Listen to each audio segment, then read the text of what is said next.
So what was the question again? Oh, why is it called the traffic jam? Well, the reason is, it's because I have two really cool cars. Seriously cool cars. And I love drifting, racing, because I am fast and slick. And plus, I like to create a bit of traffic jam myself with a whole lot of great music. Bulunaka, my name is Real, your host and DJ, right here on the Today FM Traffic Jam, every weekday from 3 p.m. to 7. Right here on Today FM, today's hit music.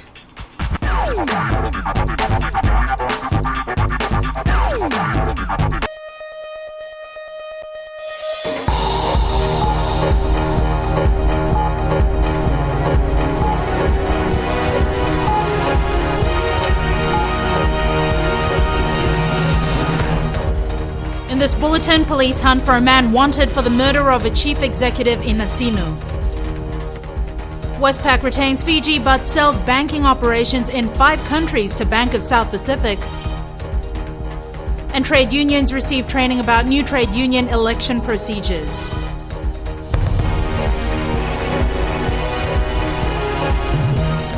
Good evening, I'm Jackie Spate and you're watching FBC News. Police are tonight on the hunt for a man who committed murder in Laudala Beach Estate, Nasinu.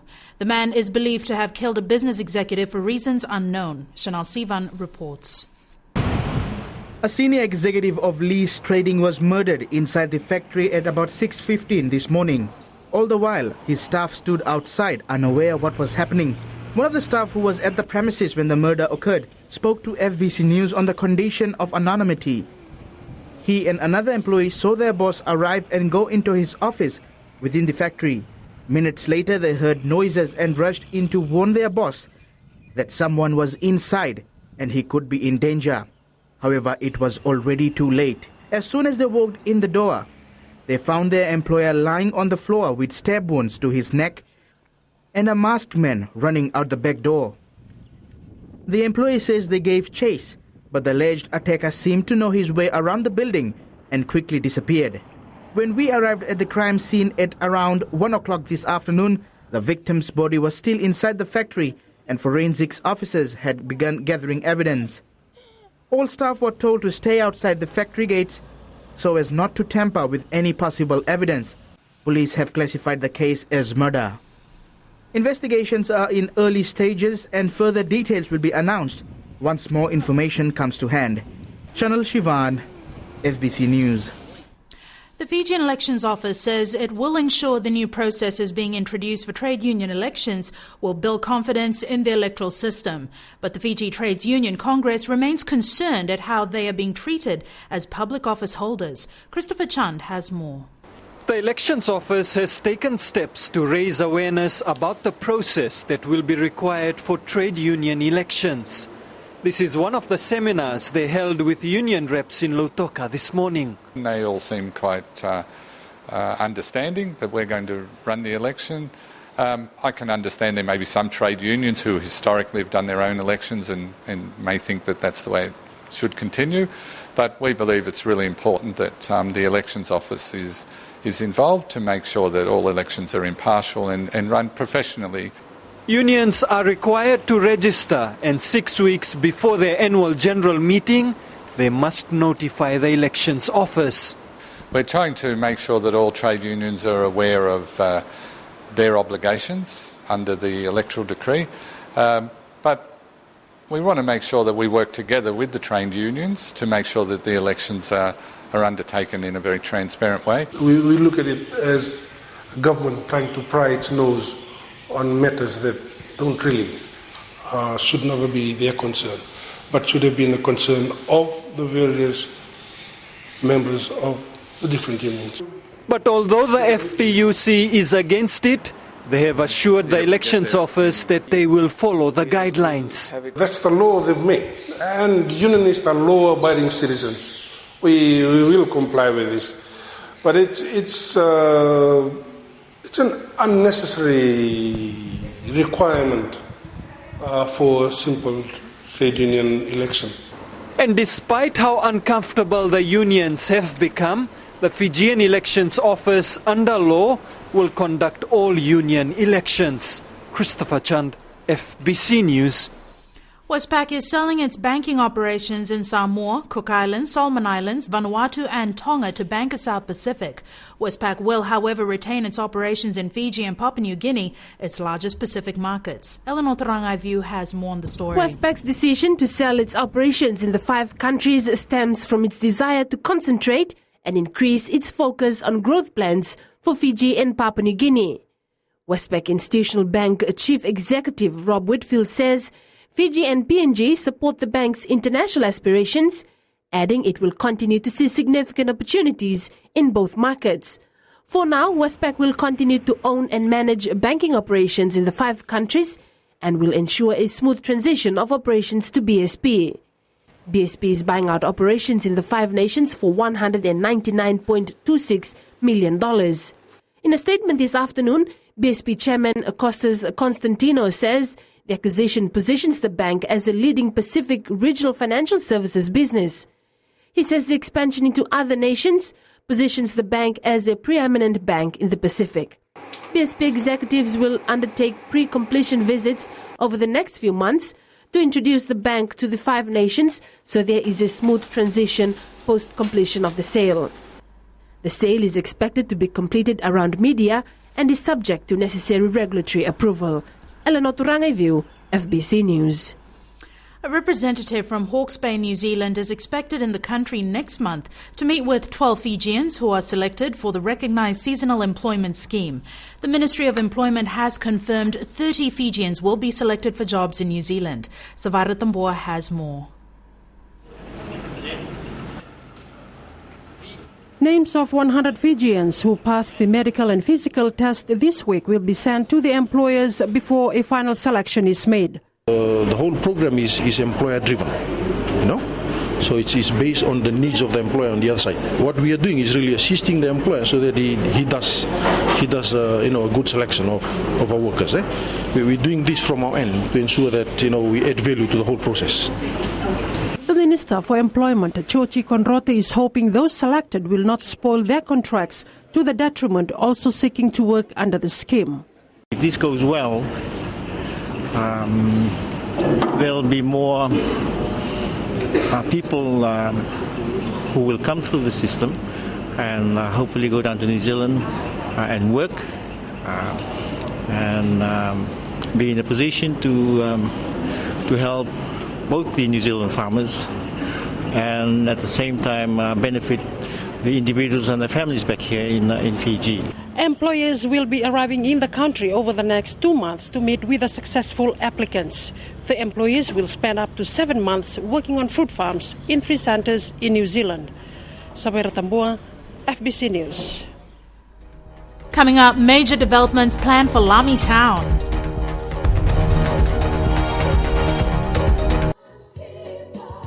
Great words there from Lucky Dube and Baban. I hope you enjoyed that number. Different colors just for you. On Gold FM, only the classic hits. Louise with you on the Center Show. Well, thank you so much for the sweet company. This is Alana Miles, one of my favorites, and Black Velvet for you. Hi there. Join me on the Center Show every weekday from 9 a.m. to 2 p.m. for the best sounds on Gold FM. Only the classic hits.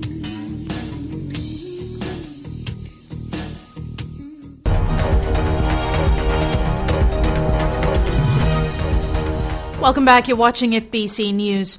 The Public Accounts Committee held its first day of one-on-one consultations with senior civil servants, clarifying issues highlighted in the Auditor General's reports from 2007 to 2009. The committee held deliberations with 7 separate ministries, which included Foreign Affairs, Local Government and Environment, Itaukei Affairs, Office of the Prime Minister, as well as the Fiji Revenue and Customs Authority. Maggie Boyle reports. Today's discussions focused on clearing the air. First in was the Ministry of Foreign Affairs, having to explain their irreconcilable accounts.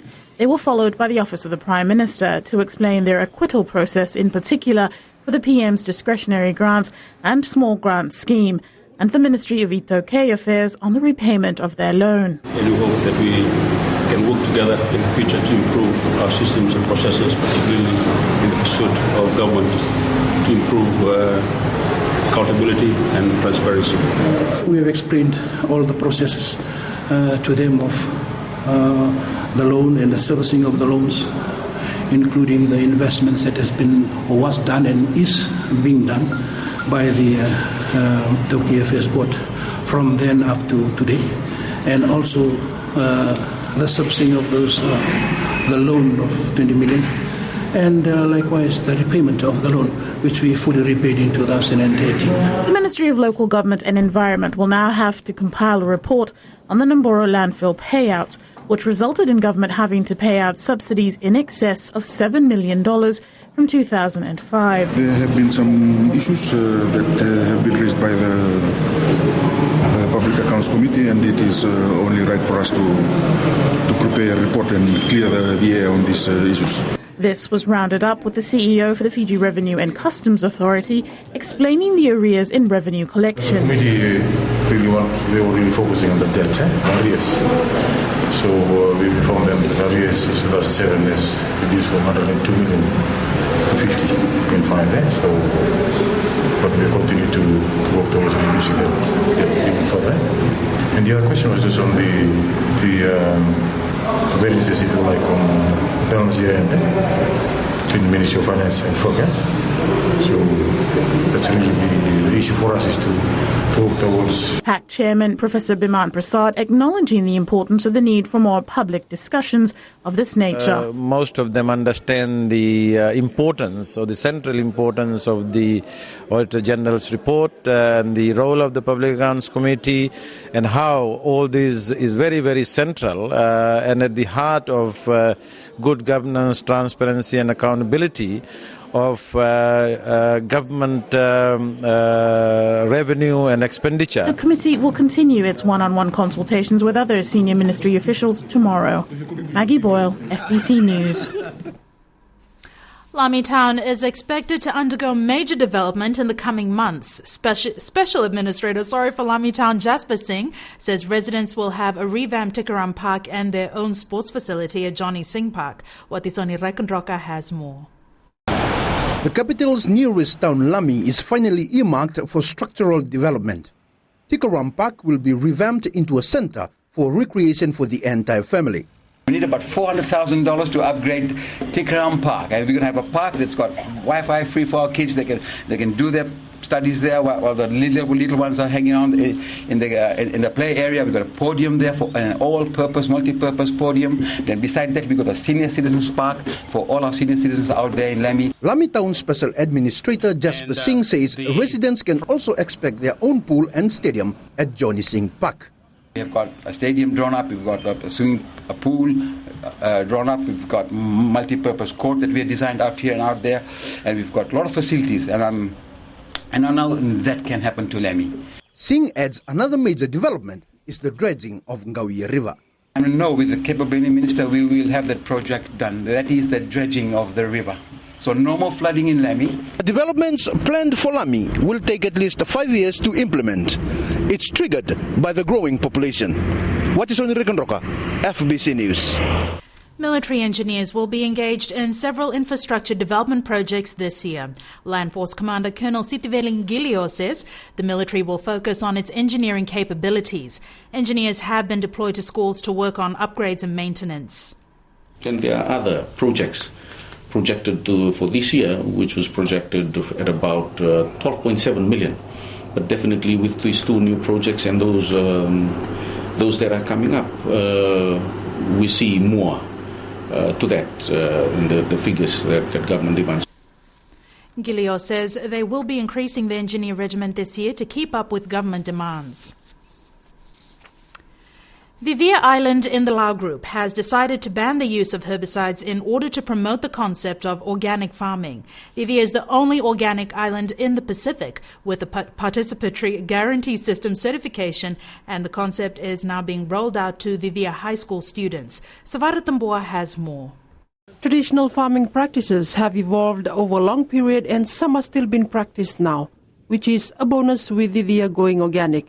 Head of Vivia High School, Isikeli Karikaritu, has welcomed the community support towards an organic future. We're proud that we have continue to get that concept with the students, and I believe it's more towards their well-being, living off the land and free from the use of fertilizers. Consultations are expected to be carried out with funding agencies and other stakeholders who will assist the islanders, in particular the school in terms of materials and the actual export of organic produce. I believe that there's more potential to organic farming for the year, which is the most economic focus is on virgin coconut oil. So far, I believe there's a lot of potential in there, and not until they get the support financially. For these Vivia Islanders, the organic trade can be seen as a windfall, boosting income and creating a niche tourism market. And as the only island involved, it's only stamping Vivia's mark on an evolving world market. Sabera Tambua, FBC News. Sports is up next. Here's Jamie with the latest. Jackie, and good evening in sports after the break. France-based Samisoni Viriviri joins Fiji Sevens camp, and Nandi Rugby begin groundwork for Union revamp. This and more coming up.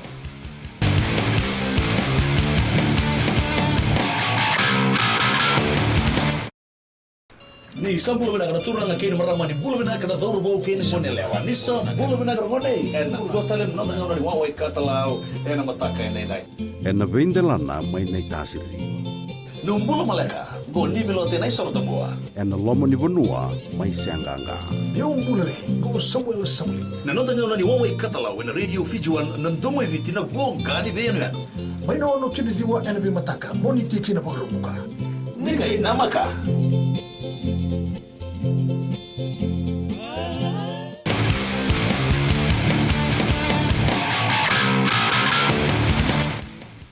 France-based speedster Samisoni Viriviri jetted into the country yesterday to join the Vodafone Fiji Sevens camp in Deumba. The Montpellier flyer showed no signs of jet lag at training this morning as he pushes for a spot in the 12-man squad to be announced tomorrow for Wellington and Las Vegas.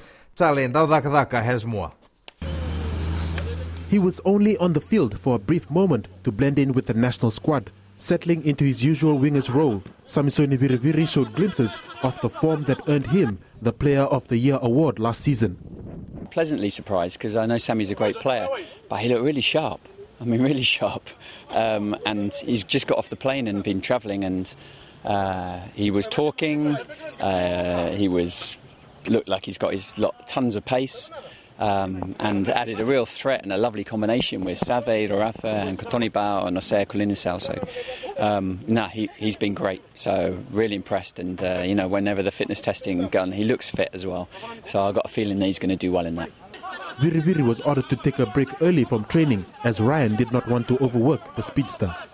Anybody that's been flying for 36 hours from France and then gets in, and then we expect him to run a full training session in the morning, the chances of injuries are just higher.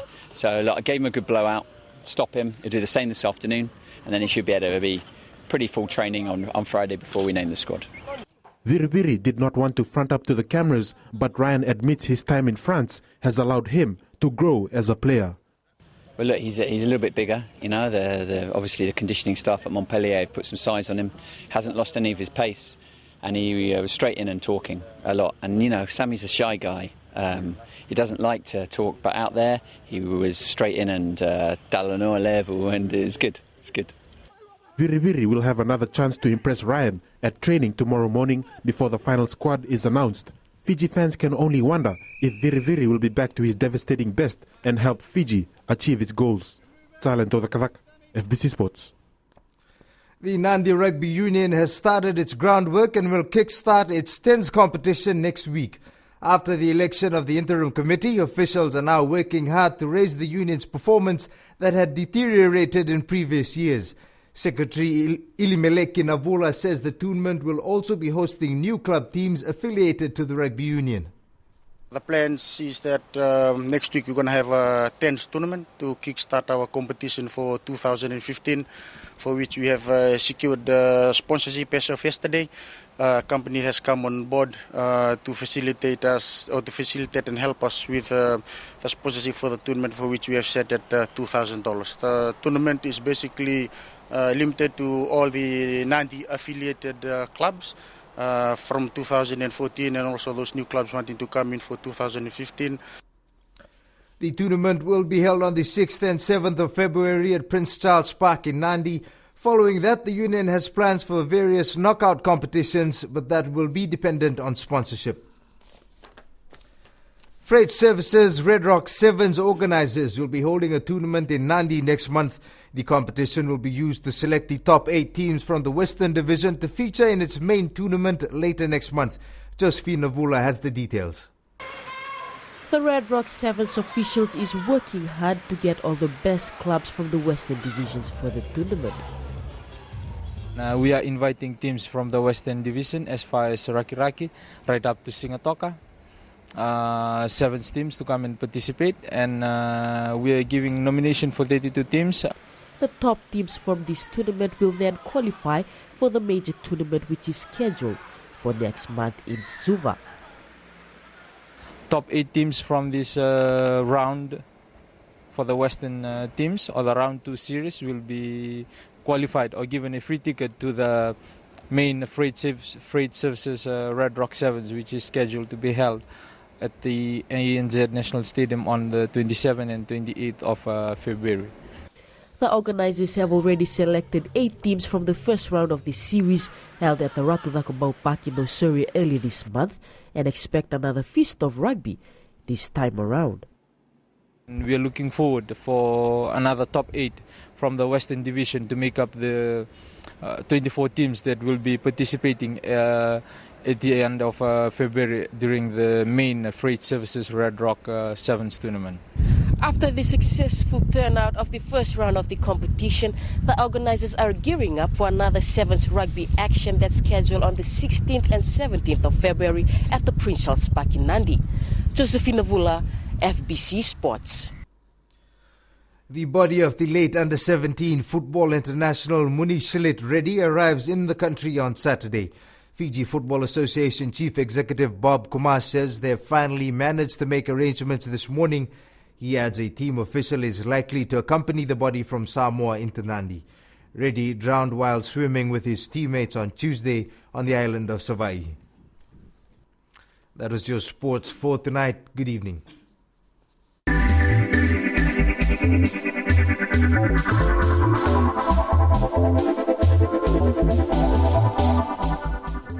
Prime Minister Vorenge Bainimarama says more young Fijians are taking advantage of the government's telecentres around the country.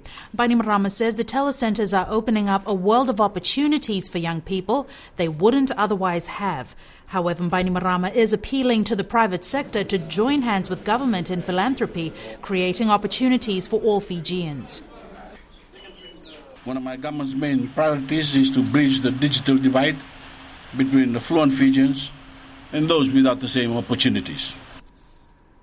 Bainimarama says this is to also ensure that people living in the isolated areas, and especially the rural and maritime communities, have access to the benefits of technology. The Prime Minister made the comments at the opening of the Lamme Tech Studio yesterday.